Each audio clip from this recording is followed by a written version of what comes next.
Hello and welcome to Spread Book Joy. In this Get Kids Reading series, I give you all the information that I find invaluable as a teacher when I'm looking for high quality but engaging books for children. Save yourself hours of reading and research time by watching one video.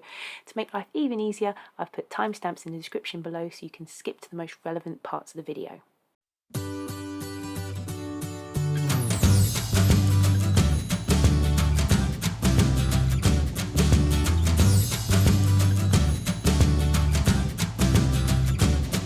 Hello and welcome to Spread Book Joy.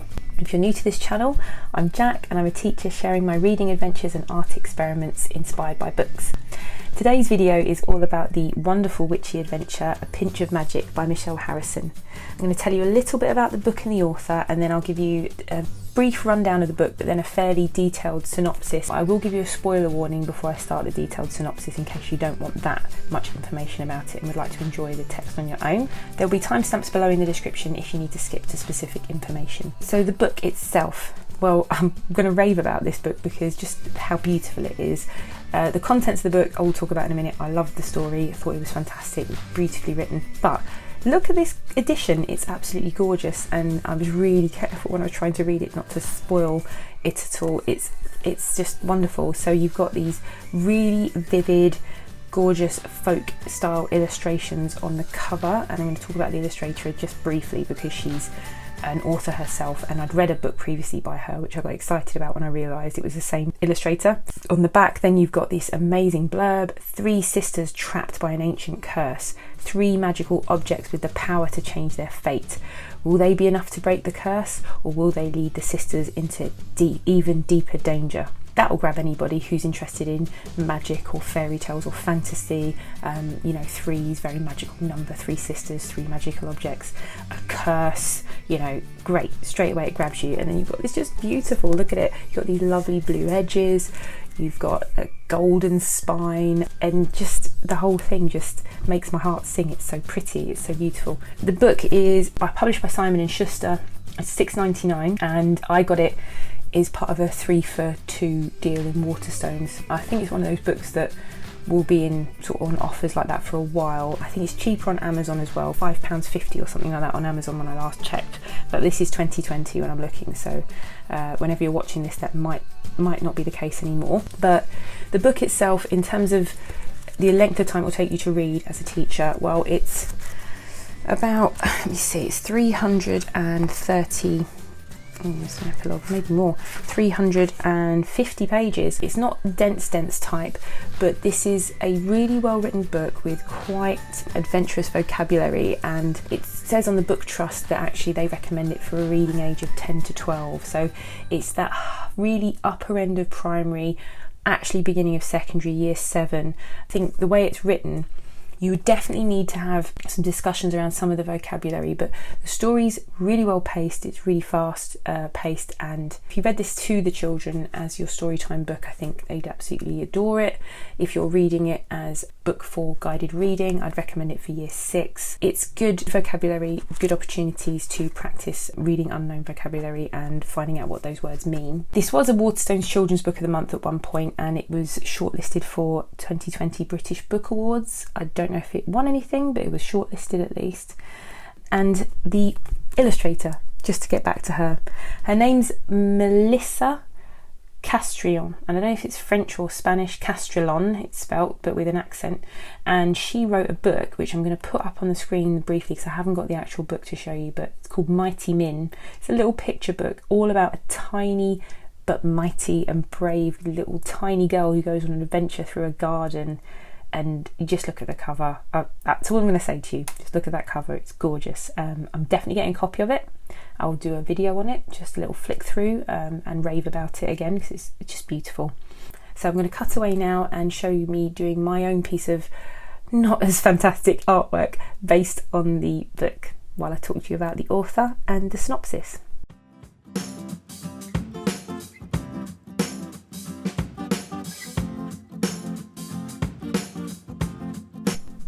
The author of this book, Michelle Harrison, is a really interesting author. I looked her up and found her own website. She talks a bit about her background and she gives some facts about herself which are really interesting and funny, and she also has a really detailed sort of frequently asked questions page, which is great. She's from Essex originally, born in 1979, and she wanted to be an author from a young age and wrote a few chapters of a novel when she was 14. But then she went on to do a series of other jobs whilst trying to become a published author, one of which was working for Waterstones, which I used to actually, and I find that there were a few parallels of things I could really relate to when I was reading her little biography of herself. Apart from the fact that she had sisters, so she has 2 sisters, so there are 3 of them, much like the characters in the book, and she did base the characters and the relationships, I think, on her own sisters and her own siblings. And she got the idea for the book from a book of old English legends, and in a village in Essex near where she's from, there was a legend about the village that would always have 3 witches in it, and whenever one of the witches would die, a brick will fall out of the church. And then when I tell you a bit about the story, that's featured prominently in the story. There's some fantastic resources online for her, which I'll talk about after we've talked about the book and what it's about. The story itself is about the 3 Widdershins sisters. So Widdershins is a word that is associated with witchcraft. It means anti-clockwise, and it was always sort of to be quite bad luck and to go in an anti-clockwise direction or stir things in an anti-clockwise direction. It's always unlucky associations, and these poor 3 sisters in the book have a family curse, so they're quite unlucky, and they also have these magical objects. So she's named them Widdershin, which is a really witchy word and witchy name, which is great. So the sisters live on the island of Crowstone, and they live with their grandmother. Their grandmother is really fierce and dominant, but fiercely protective and strict with them, and she keeps them all quite close, and she doesn't like them going many places. Their mother died when they were very young, and their father is in prison.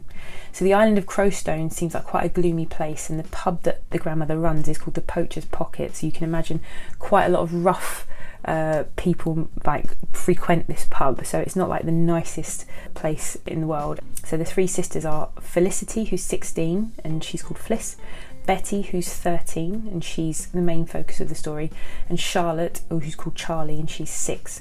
And they're all very distinct characters, and they're very well drawn, and I'd like to see a bit more of the other characters, because this is a series of books. There's another one out called A Sprinkle of Sorcery, which I'm definitely going to get, and hopefully the other sisters get a bit more of a focus. But Betty's fantastic as a main focus character, and Betty's really keen to leave and to have adventures, because I think the grandmother keeps a very tight rein on them. And so we meet her in the first chapter attempting to leave the island and sneak off to the mainland, because there's a fair across at the mainland, a Halloween fair. She takes the youngest sister Charlie, and you can see there's a bit of friction between her and the older sister Fliss, and it's hinted that since Fliss turned 16 she's become really boring and she's become really sensible, and she doesn't want to try and get off the island or have the adventures anymore. And she's just, Betty and Fliss have this kind of friction, which is, you know, that the theme of like sort of that change in relationships between siblings as they get older. I'm going to give you some spoilers from this point on, but we meet Betty as she's trying to get off the island, and that's the sort of premise of the book at the moment. Spoiler warning, I'm going to go into it. We meet Betty as she's trying to leave the island with her sister Charlie, and it's Halloween, to go to a Halloween fair. And as she's trying to get off the island, they're on this ferry. They've got on this tiny little boat with about 6 or 7 other people. They're going through this marshy, foggy bay off to the mainland, and they hear this noise and this loud bang, and then all of a sudden their grandmother's there. And their grandmother wasn't on the boat. They know she wasn't when they started off, but she blusters and she's, you know, tells the ferryman, you've got to turn around now, like you've got some, you can't get ahead anyway, it's too foggy, and yes, of course I've always been on the boat, and that kind of thing. So when they get off back to the mainland, Betty's like, you definitely weren't on that boat, and you're not telling me the truth, and you're just trying to keep us here, and blah blah blah, and really goes off at her gran. And then the gran goes, she's always carrying this old carpet bag around with her, and Betty's like, she's got that old bag with her all the time. I don't know why she carries it all the place. She's kind of indicating that this isn't the last time she's going to try and get off the island. So the grandmother goes, right, fine, I'm going to tell you the truth. And she opens the bag and she tells the girls to hold onto an arm, and she says into the bag, home, and she turns the bag inside out, and crack, they appear back home at the Poacher's Pocket, and The two girls are stunned and they go in and they get Felicity or Fliss from behind the bar, who's serving at the bar, and they go upstairs to tell the story of what's happened. So turns out the bag is magic. It's a travelling bag, and there are two other magical objects, one of which was given to Felicity on her 16th birthday. It's a magic mirror, and you look in the mirror and you can speak to anybody. Your face will appear before them and speak to them, so you just say their name into the mirror and you can see them and you can even speak to them. The other objects are some nesting dolls, like those Russian nesting dolls. If you put something belonging to you in one of the dolls and close it, you disappear. And she can do that for herself, whoever owns these dolls, and for the other person. So the granny says that each object is given and entrusted to a Widdershins girl when she turns 16, and that then is hers and only she can use it, or it's linked to her. So Granny's got the travelling bag. Fliss was given the magic mirror when she turned 16, and now she's going to give the nesting dolls to Betty, the ones that turn you invisible. So the travelling bag will eventually go to Charlie, because Charlie's like, what's going to be mine? The travelling bag will go to her when she turns 16, or actually, as it turns out, 13, because they have to tell Betty and Charlie the truth. The other part of the issue is that they've got a curse on the family. So these women, the Widdershins women, they inherit these objects, and Granny married into the Widdershins and she inherited an object. But once you become a Widdershins woman, if you ever leave the island of Crowstone, you will die before the next sunset, which is absolute worst nightmare for Betty, and it devastates her. And this is what's happened to Felicity, Fliss, and she's turned 16. She's found out this secret, but Granny can't keep it a secret from them anymore because she knows Betty's just going to try and escape. She says, don't try and break the curse. Loads of people have tried to break the curse before you. They've never been able to do it. Trust me, it's not going to be broken. Your dad's cousin Clarissa, she died trying to break the curse, and it's unbreakable. The other part of it is the curse is that for some reason, whenever a Widdershins girl dies, a stone falls out of the Crowstone Tower, now, which is the legend that Michelle Harrison had read about in Essex. But so of course then Betty decides she's going to hunt for clues and try and break the curse, and she hunts in her grand's personal papers to try and find what's happened and why, what they can do to break the curse. So in the meantime, we also discover that their father, who's in prison, they haven't seen for about 6 months because he's told them he doesn't want to see them anymore, he's too ashamed. And when Betty's hunting around in her grandmother's papers, who's still going to visit the father, he just doesn't want to see the girls, she discovers a letter unopened from her dad, and when they open it, they discover that 6 months ago he was actually moved out of Crowstone prison to another prison, and grandmother's been lying to them, but she's still been going to visit the prison. So they find the old visiting pass in her pocket and decide who is she visiting, why is it significant, and they find the prison number, prisoner 513. Fliss and Betty, they go and visit prisoner 513, and they discover this guy in there who is a young guy. He's in the prison, and he says, if you get me out of here, I can tell you how to break the curse, but I'm not going to do it unless you break me out.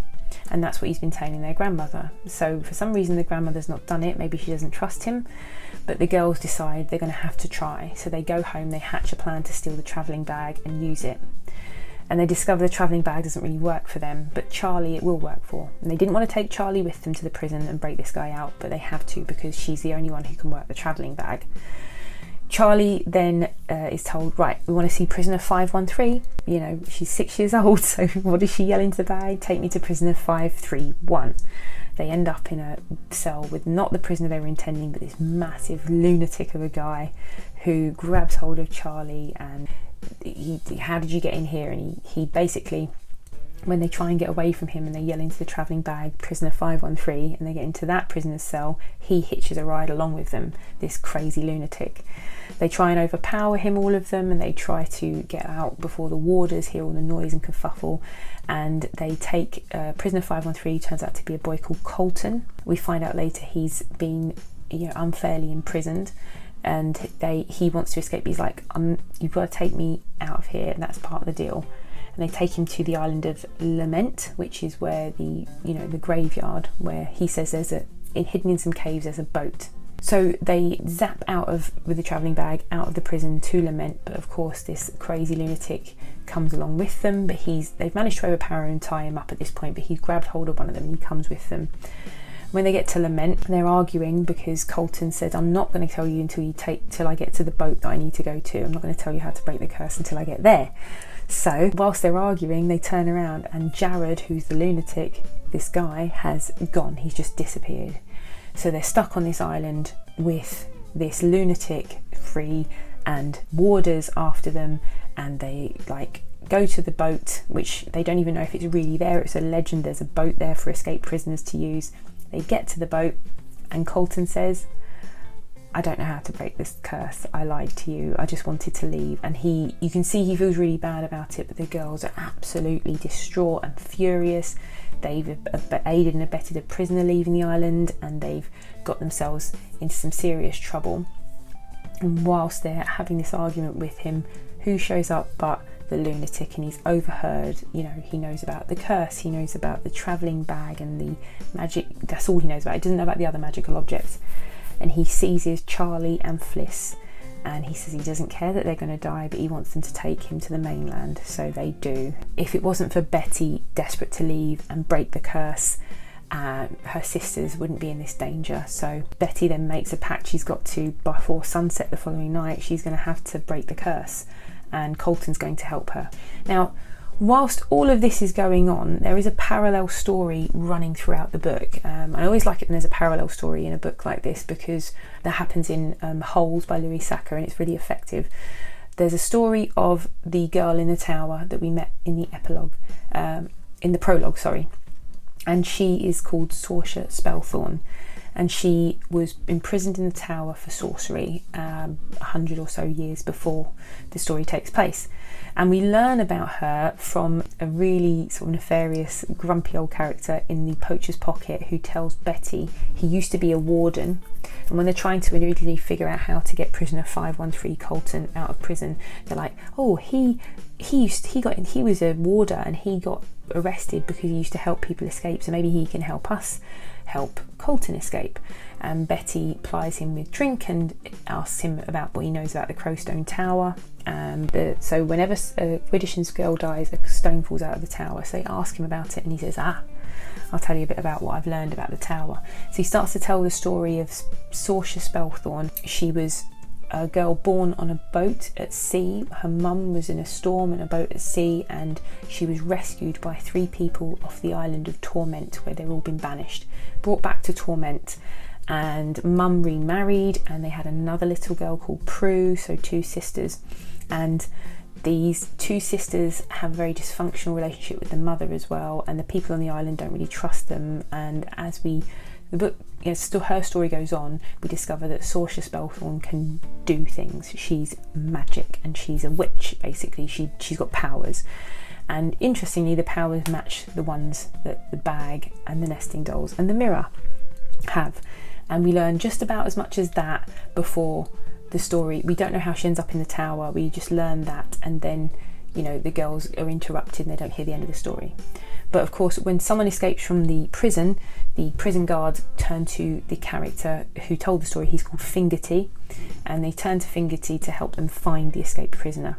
So when Betty and Colton try to get off the island, they're met in the bay by the warders and Fingerty, and they use the nesting dolls to turn invisible. And then Fingerty's told to row their supposedly empty boat, which they're hiding in, back to the shore. And they kidnap Fingerty, essentially, using the nesting dolls to turn him invisible. And Fingerty tells them the rest of the story. So Saoirse Spellthorne was captured because she was trying to help an escaped prisoner. She was hiding him in some caves, and she has powers, and the locals don't really like her. There's a bully who knows she has these powers. She's trying to keep this prisoner safe, and her sister basically betrays her. There's a whole backstory here, which I won't go into too much. They convince her if she goes into the Crowstone Tower, she won't be able to use her powers, because the Crowstone Tower is built out of old cairn stones, which are like gravestones, and for some reason magic won't work there. So she hides her powers in the things that they have in the house. They have an old travelling bag, some nesting dolls, and a mirror. And then her sister's supposed to use those to rescue her, but her sister doesn't use them to rescue her. Her sister keeps the objects and then gets married to a man called Widdershins. So then Saoirse Spellthorne, she leaps to her death off the tower, but before she does, she curses all Widdershins women and all Prue's blood from that point on, and that's where the curse came from. They do manage to rescue the sisters, but they realise when he's told them that they've got to help Sorcia, they should have helped Sorcia Spellthorne. They feel guilty that the reason their family is cursed is because they came from the sister who was really awful to Sorcia and betrayed her. And Charlie then reveals, well, you know, I can go anywhere with this bag. Well, I can go any-when as well. So there's some time travel involved. So they use the bag to go back in time and put things right. And I won't go into more detail about that now, but they do put things right. There's, you know, for me, time travel's a bit of a funny one because you do get there's a real time travel paradox involved here, which I won't go into now. And also it's a kid's book, so I recognise that, you know, it's not written for someone who's going to pick holes in the time travel, but they manage to get back.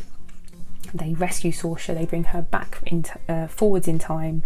She takes her powers back from some of the objects, but she lets Betty keep the nesting dolls, and she takes Colton away and rescues him because he stayed with them that whole time and helped them out. Sorcia goes off and they rediscover that they come back to their own time, and not only is their father not in prison, but their father's cousin Clarissa obviously is still alive, and the grandmothers, you know, they're not cursed, they're not a cursed family. So the very end of the book ends with them going on their father's boat because it's been restored and finally leaving the island. So all comes back to what Betty actually wanted in the beginning. Great, I love the ending because, you know, you're kind of left thinking, right, well, still there's more to find out. How did Sorcia Spellthorne get her powers? Will Colton clear his name? Because Colton, it turns out he was wrongly imprisoned, and will he clear his name and will he be able to live normally again? Fantastic ending to the book. I really liked it. Well, the themes of the book, there are quite a lot that I picked out myself. I haven't sort of investigated what other people think, but definitely be careful what you wish for. You know, Betty spends the first part of the book desperate for a life other than the one she has. This goes hand in hand with the idea of being really grateful for what you do have and appreciating your, you know, the life you have and the family you have. Definitely, you know, strong family theme throughout, and family bonds and the love. The girls are all very close, but they feel real. Like, you know, they argue, and their granny is really strict and difficult, but she clearly loves them and they love her. And you know, in the parallel story that you've got running alongside, you've got the opposite going on with Sorcia and Prue and her mother. You know, they're quite dysfunctional and almost the opposite of the Widdershins in their behaviours towards each other. So it's a nice juxtaposition, contrasting family situations there. There's relationships between siblings and how they change, and then revenge and the effects of revenge that can have, you know, going on for generations, you know, and then redemption, doing what's right. So lots of really strong themes in it, but also it's just a great, wonderful book. It's a really fast pace. Every chapter's full of action and twists and turns. There's a parallel story, like I said, that's fascinating, and it leaves us wondering more about her and her origins. And yeah, I'm really excited to read the next book. The next book looks great and I can't wait to read it. In terms of resources online, there are quite a few. There's some World Book Day free resources if you Google it, but then I managed to find a fantastic resource on a website called Authorify, which I'll put on the screen above just now. And Authorify basically lets authors talk to children about their process. So you need to sign up, but it's free to join. You can start up Authorify classes in your school, which I haven't looked into, but that's at a cost, but you can just join for free. And they've got these short videos, which are, you know, purposely short, I think, for use in class, of the authors explaining their processes, how they wrote the book, you know, their thinking behind it, and then some challenges. And there's a brilliant one from Michelle Harrison, where she challenges them to make a mood board for their story, and she shows this gorgeous one that she's done for A Pinch of Magic. And there's also a really nicely done scheme of work. It's got national curriculum objectives on it. It's not as detailed as I'd like a scheme of work, but it's a really good launching off point, really excellent questions and some fantastic ideas for writing, etc. You know, like I said, not as detailed as you would have, but a really good starting point. In terms of ideas, for writing. I love the fact that Michelle Harrison explains that she got the idea from a piece of local mythology and lore. I thought it'd be a really good idea to get children to investigate mythologies that they're interested in. It could be from their own cultures, it could be from British mythology or local legends, and then pick something there to base their own story around, because as Michelle Harris did with A Pinch of Magic. I thought that would be really good. If you have any suggestions for using the book, I've not used it myself. I think it's brilliant. Anyway, I can't recommend A Pinch of Magic enough. I'm really excited to see how it does in schools and what children think of it. If you've got any comments or any ideas you'd like to share, or you've had any experiences with it yourself that you'd like to share with me and any other viewers of this video, please put them in the comments below. And if you thought this video was useful, please click like and subscribe. And most importantly, please do spread some book joy of your own wherever you can. Bye!